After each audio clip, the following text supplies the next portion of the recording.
How Jamestown Set a Pattern for the Colonies by Nick Bainbridge. London, 1607. King James of England grants the Virginia Company their own charter. We will follow Robert Stevenson, one of the original settlers of Jamestown, on his journey. Robert rode on the Susan Constant, one of the 3 ships heading toward what will be later known as Jamestown. He and 105 others set sail for the New World. When Robert Stevenson and the other colonists arrived at the site of Jamestown on May 13, 1607, they made the place their home. But the new settlers weren't the only ones here. Deep in the forest lived the Algonquian tribes, led by Powhatan. Mr. Stevenson chopped down trees to provide lumber for the other settlers to make homes. When the settlers arrived at Jamestown, they were mostly English gentlemen, not used to hard labor. They weren't that good at farming, especially because of the new climate. They mainly survived off of trading for food to the Algonquian Indians nearby.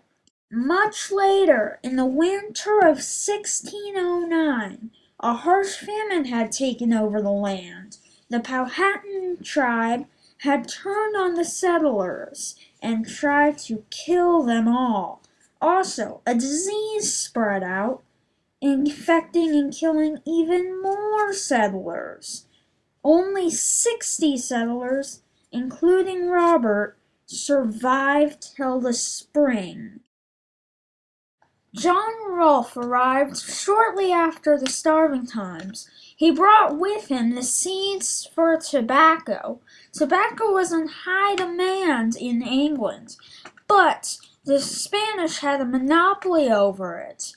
Now that the settlers could make tobacco, they could trade it to England, and the Europeans could get tobacco for a much lower cost.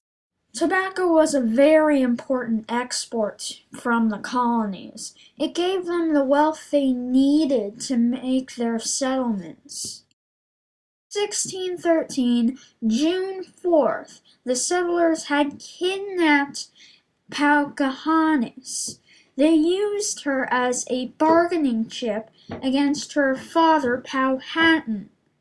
This ended the war between the settlers and the Algonquian tribe.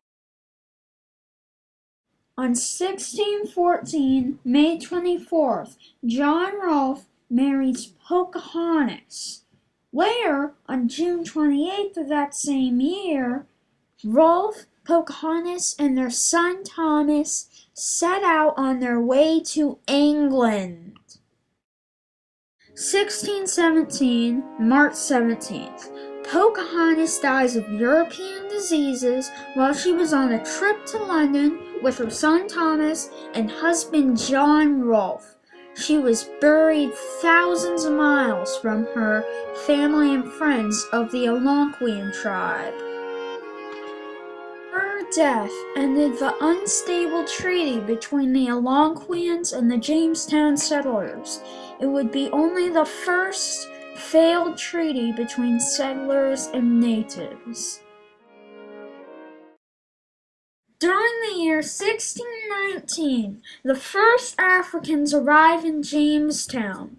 They are not quite slaves yet, but they eventually will be. And slavery will be a huge pattern in the colonies, despite it being very unfair.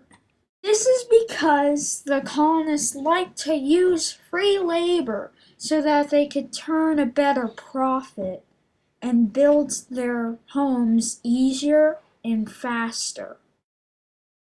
During the year 1622, March 22nd, the Powhatan Indians attack and kill 347 Jamestown colonists. They burn their homes, including that of which Robert Stevenson, who now lies dead. This sets the tone for many future conflicts between the natives and settlers of the colonies. And that is how Jamestown set the pattern for how colonists would handle profitable trade, Indian conflicts, and slavery all throughout America.